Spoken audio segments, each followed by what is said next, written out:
श्री शिवाय नमस्तुभयम। दोस्तों, आप सभी लोग जानते हैं कि 6 मई 2025 यानी मंगलवार को पड़ रही है वैशाख मास की आखिरी नवमी तिथि।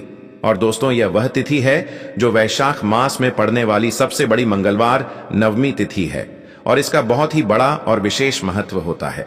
पूज्य गुरु जी ने कहा है कि अगर कभी भी मौका लग जाए तो आप लोगों को पीपल के पत्ते पर राम लिखकर बहुत छोटा सा उपाय करना है। इन दोनों का संयोग बहुत ही कम आता है। इसी के साथ में गुरु जी ने अपनी शिव पुराण कथा में बताया है कि इस दिन आपको एक पीपल के पत्ते पर राम वाला उपाय तो आपको अवश्य ही करना चाहिए, क्योंकि ऐसा दिन पूरे साल में सिर्फ एक ही बार आता है। और दोस्तों, आप सभी लोग जानते हो कि मंगलवार का अगर सबसे बड़ा कोई उपाय है तो वह पीपल के पत्ते पर राम वाला उपाय। तो दोस्तों, मंगलवार के दिन आप लोगों को इस पीपल के पत्ते पर राम लिखकर बहुत छोटा सा उपाय करना है। बहुत सारे लोग होंगे जिन लोगों ने इस उपाय को ना किया हो, मतलब पूरा साल निकल गया, उन्होंने किसी भी दिन इस पीपल के पत्ते पर राम वाला उपाय को ना किया हो। पर दोस्तों, आपके पास एक पहला मौका बचा हुआ है, जो कि 6 मई 2025 वैशाख मास की आखिरी मंगलवार नवमी तिथि के दिन है। इस दिन आप लोगों को इस वाले उपाय को जरूर कर लेना है। भले ही आपने पूरे महीने भर इस उपाय को ना किया हो, पर अगर आपने इस वैशाख महीने के आखिरी मंगलवार नवमी तिथि के दिन अगर इस वाले उपाय को कर लिया तो आपको इस उपाय को करने का वह फल मिलेगा जिसकी आपने कभी कल्पना भी नहीं करी होगी। इसीलिए आप लोग इस वाले उपाय को एक बार जरूर कर लेना है, ताकि आप लोगों के हाथ से यह मौका ना जा सके और आपको इस उपाय को करने का फल मिल सके। दोस्तों, यह उपाय पंडित जी ने अपनी अभी की ही श्री शिव महापुराण की कथा में बताया है जी। इस उपाय को आज हम आपको बहुत अच्छे से समझाने वाले हैं। इस वीडियो को देखने के बाद इस उपाय को समझने के लिए आपको कोई और वीडियो को देखने की जरूरत नहीं पड़ेगी। तो चलिए दोस्तों, उपाय को शुरू करते हैं। देखिए, इस वैशाख महीने के मंगलवार नवमी तिथि के दिन यह इतना खास होता है, इतना महत्वपूर्ण होता है। देखा गया है कभी कभी बड़े बड़े पूजा पाठ अनुष्ठान से जो मनोकामना पूर्ण नहीं होते, वह वैशाख महीने की मंगलवार नवमी तिथि के दिन एक छोटे से उपाय करने से ही आपकी मनोकामना पूर्ण हो जाती है। और बहुत सारे लोगों ने इस उपाय को किया भी है और उनको इस उपाय को करने का फल भी जरूर मिला है। अगर आप लोग भी इस उपाय को करना चाहते हैं तो आप इस उपाय को पहले अच्छे से समझ लेना, सुन लेना, उसके बाद करना। आपको इस उपाय का फल जरूर मिलेगा और इस उपाय को कर लेने से आपके घर में चाहे किसी भी प्रकार की दुख और समस्या क्यों ना चल रही हो, आपको उसका कारण भी नहीं पता है कि भाई यह समस्या किस कारण से चल रही है। उसका कुछ भी कारण हो सकता है, जैसे पितृदोष हो सकता है या किसी भी तरह का मंगल दोष भी हो सकता है। तो इस दिन आप लोगों को यह वाला उपाय कर लेना है। यह एक ऐसा उपाय है जिस उपाय को अगर किसी विशेष दिन पर किया जाए तो भाई उस विशेष दिन का जो है वह तो हमें मिलता ही मिलता है। पर हमने उस दिन पर इस उपाय को किया है तो हमें उससे भी बड़ा फल मिलता है, और फल बहुत जल्दी मिलता है, क्योंकि आप इस उपाय को बहुत ही बड़े और विशेष दिन पर कर रहे हो। तो चलिए अब उपाय के बारे में बात करते हैं, लेकिन उससे पहले आप लोगों को यह जानना आवश्यक है कि आखिर यह उपाय किस समय करना है, किसको करना है और कैसे करना है। तो चलिए हम आगे आपको वीडियो में एक एक करके बता देते हैं। लेकिन उससे पहले अगर आप लोग हमारे चैनल पर पहली बार आए हैं या फिर मेरी आवाज आज पहली बार सुन रहे हैं तो हमारे चैनल को सब्सक्राइब जरूर कर लेना और इस वीडियो को लाइक करके कमेंट बॉक्स में श्री शिवाय नमस्तुभयम ओम नमः शिवाय जरूर टाइप कर देना। तो दोस्तों, इस पीपल के पत्ते पर राम वाला उपाय को हमें इस मंगलवार नवमी तिथि के दिन कैसे करना है, किसको करना है, किस समय करना है और कहां पर करना है, ये सारे सवालों के जवाब आपको इस वीडियो में मिल जाएंगे। और जो ये वीडियो देखेगा भाई, उसको पीपल के पत्ते पर राम वाला उपाय जरूर करना चाहिए, क्योंकि इस दिन पीपल के पत्ते का भी बहुत ही बड़ा और विशेष महत्व होता है। आ जाए पीपल के पत्ते पर राम वाला उपाय की तो यह सोने पर सुहागा वाली बात हो जाती है और यह एक बहुत ही बड़ा उपाय हो जाता है इस मंगलवार का। तो अब दोस्तों, इस पीपल के पत्ते पर राम वाला उपाय को आखिर करना किसको है, सबसे पहले हम लोग वह बात जान लेते हैं। तो देखो, घर की जो बड़ी माताएं बहनें होती हैं, उन माताओं बहनों में से कोई भी एक बड़ी माता बहन इस वाले उपाय को कर सकती है। और दोस्तों, अगर आप चाहे तो अपने घर में से सभी सदस्यों को भी इस उपाय को करवा सकते हैं।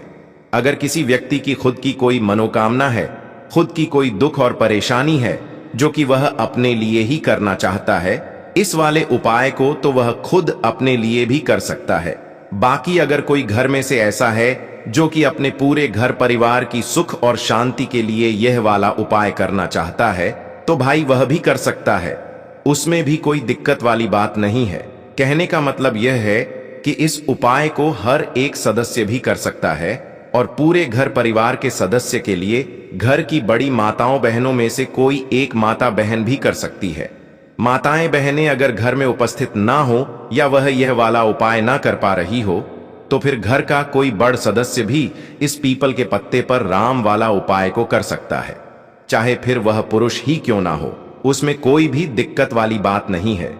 उसके बाद में दोस्तों जो अगला प्रश्न निकल कर आता है वह यह आता है इस उपाय को लेकर कि आखिर इस उपाय को हमें किस समय करना है, सुबह के समय करना है कि शाम के समय करना है।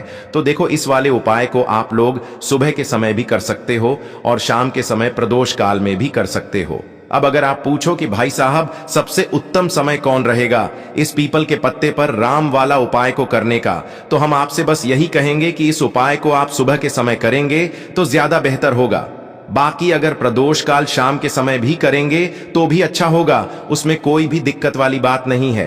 तो अब दोस्तों जो अगली सबसे बड़ी और महत्वपूर्ण बात आती है वह यह आती है कि सुबह अगर हम उपाय को करेंगे तो हमें कितने बजे से लेकर कितने बजे तक के बीच में करना है, और शाम के समय प्रदोष काल में करेंगे तो हमें कितने बजे से लेकर कितने बजे के बीच में करना है। तो देखो, सुबह जितनी जल्दी हो सके आप उपाय को करने की कोशिश करना। बाकी अगर किसी कारणवश लेट भी हो जाओ, थोड़ी देर भी हो जाए, तो 10 या 11 बजे तक भी आप उपाय कर लेना, पर 12 बजे से ज्यादा देरी ना हो, ठीक है? इस बात का ध्यान रखना। उसके बाद में दोस्तों अगर शाम के समय प्रदोष काल की बात करें, प्रदोष काल का जो समय है होता है वह शाम के 6 बजे से शुरू हो जाता है। मतलब शाम के 6 बजे से लेकर 7 बजे के बीच का जो समय होता है यह समय प्रदोष काल का समय होता है। तो आप इस उपाय को 7 या 8 बजे के बीच में भी कर सकते हो। मतलब शाम के 6 बजे से रात 8 बजे के बीच में आप कभी भी इस वाले उपाय को कर सकते हो, उसमें कोई भी दिक्कत वाली बात नहीं है। हमें किसी भी दिन आपको पीपल के पत्ते पर राम लिखकर बहुत छोटा सा उपाय करना है, ऐसा समझ लीजिए। जितने भी आपके शत्रु हैं, जो भी आपके विरोधी हैं, दुश्मन हैं, जो आपको हर तरफ से परेशान कर रहे हैं, अब उन शत्रुओं की अकड़ निकलेगी। शत्रु का किया कराया भी तुरंत हट जाएगा जब मंगलवार में आप इस छोटे से उपाय को करेंगे। तो देखिए, आज की वीडियो विशेषकर उन लोगों के लिए ही है जो अपने जीवन में शत्रुओं से और दुश्मन से बहुत ज्यादा परेशान हो चुके हैं। देखिए, जगत जननी माँ जगदम्बा का हम मंगलवार में पूजन करते हैं और उनसे जुड़े हुए उपाय करते हैं। साथ ही साथ आपको बता दें कि मंगलवार में संकट मोचन हनुमान जी का पूजन करने से और उनसे जुड़े हुए कुछ उपाय करने से जीवन के बड़े से बड़े कष्ट भी क्षण भर में दूर हो जाते हैं। तब बहुत कम समय में आपके शत्रु और आपके विरोधी आपके जीवन से दूर हो जाएंगे। आपके दुश्मन लाख कोशिश करने के बाद भी आपका बाल भी बांका नहीं कर पाएंगे अगर आप मंगलवार में इस छोटे से उपाय को कर लेते हैं। अब देखिए, आज का जो समय है यह कलयुग का समय है और कलयुग के एकमात्र देवता जो अपने भक्तों के जीवन से सारे कष्टों को दूर कर देते हैं वह स्वयं है संकट मोचन हनुमान जी। और संकट मोचन हनुमान जी का पूजन अगर आप मंगलवार में करते हैं और उनसे जुड़ा हुआ यह छोटा सा उपाय अगर आप मंगलवार में किसी भी दिन कर लेते हैं, तो ऐसा समझ लीजिए आपके जो शत्रु हैं, आपके जो विरोधी, आपके जो दुश्मन हैं, यह किसी भी तरह से आपको परेशान करने का प्रयास कर लें, आपका बाल भी बांका नहीं कर पाएंगे। दूसरी चीज, अगर आपके शत्रु ने आपके ऊपर कोई भी तंत्र मंत्र करवा रखा है, कोई भी जादू टोना, कोई भी ब्लैक मैजिक आपके ऊपर करवा दिया है या करवाने का प्रयास कर रहे हैं, ऐसा समझ लीजिए वह किया कराया आप तक पहुंचेगा ही नहीं। और अगर आप तक पहुंच गया है, कोई भी ब्लैक मैजिक तुरंत हट जाएगा जब आप इस छोटे से उपाय को मंगलवार में करेंगे। देखिए, उपाय छोटा है लेकिन बहुत महादिव्य चमत्कारी है। मतलब उपाय को करने में ना तो आपका ज्यादा समय जाएगा, ना ही इसमें आपके ज्यादा पैसे लगने वाले हैं। और ऐसा समझ लीजिए कि एक बार ही अगर आपने इस उपाय को मंगलवार में कर लिया तो इसका महादिव्य चमत्कार आप खुद देख लेंगे। तो मंगलवार के जो 9 दिन होते हैं ये बहुत ही सिद्ध दिन होते हैं। मतलब मंगलवार के दिनों में 9 माता रानी हमारे घरों में आती हैं, अपने भक्तों के जीवन से कष्टों को दूर करती हैं। साथ ही साथ आपको बता दें कि मंगलवार के टाइम पर जब भी आप संकट मोचन हनुमान जी के उपाय करते हैं तो मां दुर्गा की आपको असीम और विशेष कृपा मिलती है। मां दुर्गा आपसे बहुत जल्दी प्रसन्न होती हैं और आपके सारे संकटों को वह दूर कर देती है। तो पीपल के पत्ते में और पीपल के पेड़ में होता है देवी देवताओं का वास। पीपल के पेड़ में श्री हरि विष्णु साक्षात मां लक्ष्मी वास करती हैं। पीपल के देव में हमारे पितरों का वास होता है। पीपल का जो पेड़ होता है इसका पूजन करने से शनिदेव की कृपा, उनका आशीर्वाद मिलता है। और पीपल का पत्ता जो है इसका उपाय मंगलवार में करने से व्यक्ति के जीवन से बड़े संकट और कष्ट दूर हो जाते हैं, जिसमें कि शत्रु और आपके दुश्मन जो हैं यह पूरी तरह परास्त हो जाएंगे, चारों खाने चित्त हो जाएंगे और कभी भी आपका कुछ नहीं बिगाड़ पाएंगे। अगर यह उपाय आप करते हैं तो देखिए, यह उपाय स्त्रियां भी कर सकती हैं, पुरुष भी कर सकते हैं। किसी भी दिन आप इस उपाय को कर सकते हैं, ठीक है ना। इसमें दिन आपको नहीं देखना है कि किस दिन करें, जिस दिन आप चाह उस दिन इस उपाय को आप कर सकते हैं। तो मंगलवार के दिन आपको पीपल का पत्ता तोड़ना नहीं है, उससे एक दिन पहले ही तोड़कर आप पीपल का पत्ता ले आ, या गिरा हुआ जो पत्ता होता है पीपल का वह आप ले लें, ठीक है ना। बस इस चीज का आपको ध्यान रखना है कि मंगलवार के दिन पीपल के पेड़ से कोई भी पत्ता हम नहीं तोड़ते हैं। इस चीज का आपको विशेष ध्यान रखना है। तो आपको लेना है पीपल का एक पत्ता और शुद्ध जल से उसे साफ कर लेंगे पहले, जिससे कि धूल मिट्टी अगर पीपल के पत्ते पर हो तो वह हट जाए। फिर गंगा जल का थोड़ा सा छिड़काव यानी थोड़ी सी छींटें आपको इस पीपल के पत्ते पर मारनी है और इस पीपल के पत्ते को फिर कपड़े से पोंछकर आपको साफ कर लेना है, बिल्कुल सुखा लेना है। अब आपको लेना है थोड़ा सा सिंदूर, जो केसरिया वाला सिंदूर आता है जो हम संकट मोचन हनुमान जी को चढ़ाते हैं, वह केसरिया सिंदूर आपको लेना है। थोड़ा सा जल डाल के इसे गीला कर लेंगे और इसी सिंदूर से इस पीपल के पत्ते पर आपको भगवान राम का नाम लिखना है। अब किससे लिखेंगे? माचिस की तीली ले सकते हैं, उससे लिख सकते हैं। किसी भी तरह से आपको भगवान राम का नाम इस पीपल के पत्ते पर लिखना है। लिख लिया। एक आपको चमेली के तेल का या सरसों के तेल का दीपक तैयार करना है और एक कोई भी आपको लेनी है। मिठाई में यहां पर आप बूंदी का प्रसाद ले सकते हैं, बेसन का लड्डू ले सकते हैं और अगर आप इमरती ले लेते हैं तो यह और भी उत्तम है। देखिए, इमरती का जो भोग होता है यह संकट मोचन हनुमान जी को बहुत ज्यादा प्रिय है। अब ये सारी चीजें लेकर आपको जाना है संकट मोचन हनुमान जी के मंदिर में। तो देखिए, सबसे पहले आपको संकट मोचन हनुमान जी के सामने यह दीप प्रज्वलित करना है जो आप लेकर के गए हैं। चाहे आपने चमेली के तेल का दीपक तैयार करा है या सरसों के तेल का, सबसे पहले दीपक आप जला देंगे और दीप जलाने के बाद आपको जो पीपल का पत्ता आप लेकर के गए थे वह पत्ता आपको संकट मोचन हनुमान जी को अर्पित करना है, वहां चढ़ाना है। और जो भी भोग में आप लेकर के गए हैं, चाहे आपने बेसन के लड्डू लिए, बूंदी का प्रसाद लिया या फिर इमरती, जो भी कुछ आपने लिया है उसका भोग लगाना है। और संकट मोचन हनुमान जी से आपको प्रार्थना करनी है कि हे जगत का कल्याण करने वाले संकट मोचन हनुमान जी, संकटों को हरने वाले मेरे जीवन से शत्रु और दुश्मनों को भी दूर कर दीजिए। शत्रु का किया कराया तंत्र मंत्र सब कुछ हट जाए, ऐसी कृपा मुझ पर कीजिए। इस तरह से आपको प्रार्थना करनी है और 108 बार जय श्री राम जय सीताराम, जय श्री राम जय सीताराम, जय श्री राम जय सीताराम, इस तरह से आपको जयकारा लगाना है। क्योंकि भगवान राम का नाम संकट मोचन हनुमान जी को सबसे ज्यादा प्रिय है, तो जयकारा लगा देंगे। और देखिए, अगर एक बार हनुमान चालीसा पढ़ पाएं तो आप एक बार हनुमान चालीसा ऐसा जरूर पढ़ें, ठीक है ना। ज्यादा बार नहीं तो एक बार जरूर पढ़ें। जयकारा तो आपको बिल्कुल से लगाना है और इस छोटे से उपाय को किसी भी दिन कर लीजिए, सुबह कर लीजिए, शाम को कर लीजिए और किसी भी दिन, जैसे मंगलवार की तिथि जो होती है ना, ये बहुत बड़ी होती है, आप उस दिन भी इस उपाय को कर सकते हैं। जरूर से करें। शत्रुओं और दुश्मन, आपके जो विरोधी हैं, ये पूरी तरह चारों खाने चित हो जाएंगे और आपका बाल भी वहां का नहीं कर पाएंगे।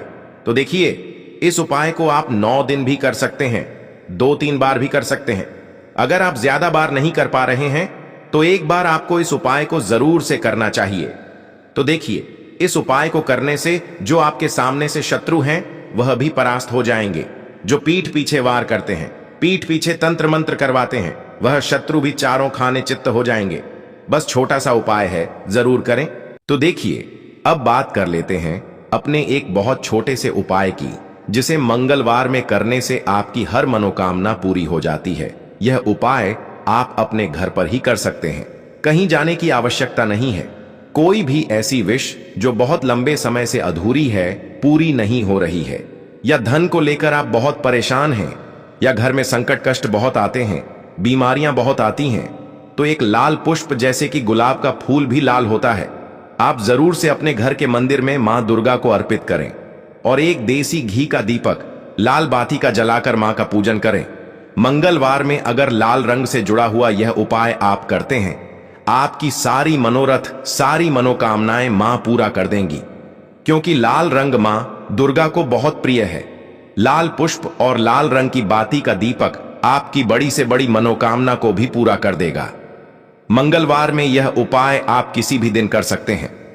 दूसरे उपाय कि हल्दी वाला जल आपको अपने घर में किस जगह पर डालना है और उपाय को कैसे करना है, और कैसे यह हल्दी वाला जलते वैशाख महीने का मंगलवार नवमी तिथि के दिन जब आप अपने घर में डालते हैं, छींट है उपाय को करते हैं, तो सीधे सीधे मां लक्ष्मी आपसे प्रसन्न होकर आपके घर में आती है और श्री हरि विष्णु के साथ आती है। स्थिर लक्ष्मी का आपके घर में वास होता है। कहने का मतलब है कि फिर कभी भी मां लक्ष्मी आपके घर को छोड़कर नहीं जाती है। जो लोग कहते हैं कि हमारे घर में धन तो आता है लेकिन चला जाता है, लेकिन फिजूल खर्ची बहुत है। धन तो घर में आता है लेकिन तिजोरी कभी धन से भरी नहीं रहती है, खाली हो जाती है। तो 90 पर लोग ऐसे होते हैं जिनके जीवन में यह समस्या होती है कि हमारे घर में स्थिर लक्ष्मी का वास नहीं है। देखिए, हम सभी चाहते हैं ना कि मां लक्ष्मी और श्री हरि विष्णु हमेशा हमारे घर में रहे, उनका आशीर्वाद बना रहे। हम हमारे जीवन के जितने भी दुख हैं उनका सामना जो है बहुत आसानी से कर सके। देखिए, जब व्यक्ति के पास पैसा नहीं होता है ना, तो वह बहुत सारे कष्ट दुख उसके जीवन में जब आते हैं उनका सामना भी नहीं कर पाता है, और जब उसका आर्थिक पक्ष मजबूत होता है तो बहुत सारी समस्याएं उसे अपने जीवन में जो आती हैं वह छोटी लगती है। लेकिन अगर पैसा भी पास नहीं है तो छोटी छोटी प्रॉब्लम्स और छोटी छोटी चीजें जो हमारे जीवन में आती हैं वह भी बहुत बड़ी लगने लगती है। तो आपको करना क्या है, आपको यहां पर लेना है गंगा जल। तो देखिए, सबसे पहले तो आपको अपने पूरे घर में गंगा जल का छींटा लगाना है, ठीक है ना। गंगा जल आपके घर से जितनी भी नेगेटिव एनर्जी होती है उसे बाहर कर देता है, ठीक है ना। गंगा जल का छिड़काव जब आप करते हैं, उसके बाद कोई पूजा पाठ करते हैं, कोई उपाय करते हैं, वह पूरी तरह से सफल होता है, क्योंकि आपके घर में पॉजिटिव एनर्जी, सकारात्मक ऊर्जा आ जाती है, ठीक है ना। तो इतना करने के बाद आपको क्या करना है, एक लोटे के अंदर या एक कटोरी, किसी भी चीज के अंदर आपको अपने घर का शुद्ध जल लेना है। ले लिया, उसके बाद पिसी हुई हल्दी उसके अंदर मिलानी है, मिला दी। जब हल्दी आपको मिलानी है, ठीक है ना, उस समय आपको श्री हरि विष्णु का ध्यान करना है। श्री हरि विष्णु से प्रार्थना करनी है कि मेरे घर में धन बढ़े और कभी भी मेरे घर की जो सुख समृद्धि है उसमें कमी ना आए, ठीक है ना। जब आप जल मिला लेंगे, उसके बाद आपको तुलसी का एक पत्ता लेना है। तुलसी का पत्ता पहले ही तोड़ लें। मंगलवार के दिन भूलकर भी आपको नहीं तोड़ना है तो वाले दिन नहीं तोड़ेंगे, उससे पहले ही तुलसी का पत्ता तोड़कर रख लें। अगर आपके घर में तुलसी का पौधा इस टाइम सूख गया है, नहीं है, तो जहां पर भी आपको तुलसी का कोई पत्ता मिल जाए, एक पत्ता आप ले आए। उस तुलसी के पत्ते से आपको अपने पूरे घर में उस हल्दी वाले जल का छींटा लगाना है। सबसे पहले घर के मंदिर में लगाएंगे, ठीक है ना। फिर जितने भी रूम हैं, कमरे हैं, वहां पर लगाएंगे, घर के मुख्य द्वार पर लगाएंगे। इस तरह से जब आप उपाय करते हैं तो आपके घर घर में कभी भी धन की कमी नहीं होती है, धन में वृद्धि होती चली जाती है और धन आपका हमेशा बढ़ता है। देखिए, अगर तुलसी का पत्ता आपको नहीं मिलता है, तब आप किसी भी छोटी सी पूजा वगैरह की जो चम्मच होती है उससे भी छींटा लगा सकते हैं। तो देखिए, जब भी आप अपने घर में मंगलवार के दिन हल्दी के पानी का छींटा लगाते हैं तो इससे श्री हरि विष्णु मां लक्ष्मी के साथ आपके घर में आते हैं और स्थिर रूप से आते हैं।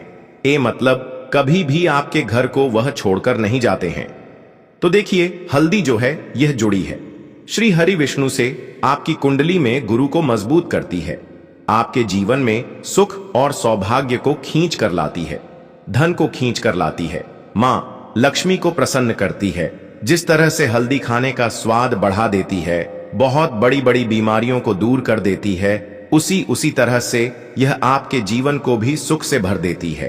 अगर यह उपाय आप सही तरीके से कर लेते हैं, पूर्ण सच्ची श्रद्धा के साथ, पूर्ण निष्ठा के साथ कर लेते हैं, श्री हरि विष्णु और मां लक्ष्मी पर विश्वास करके कर लेते हैं। कोई भी उपाय जब आप करें तो हमेशा यह सोचकर करें कि मेरा यह उपाय जरूर सफल होगा और मुझे भगवान की कृपा जरूर मिलेगी। आप देखेंगे कि इस तरह से जब आप उपाय करेंगे, आपको उसका फल जरूर मिलेगा, आपका उपाय जरूर सफल होगा और जीवन में आप हमेशा आगे बढ़ेंगे। तो 2 उपाय की बात कर ली, अब जल्दी से बात कर लेते हैं। तो दोस्तों, यह थे पूज्य गुरुजी द्वारा बताए गए कुछ बहुत ही खास उपाय। अगर आपको जानकारी अच्छी लगी हो तो वीडियो लाइक करिएगा। मिलते हैं फिर एक नए वीडियो के साथ। श्री शिवाय नमस्तुभयम।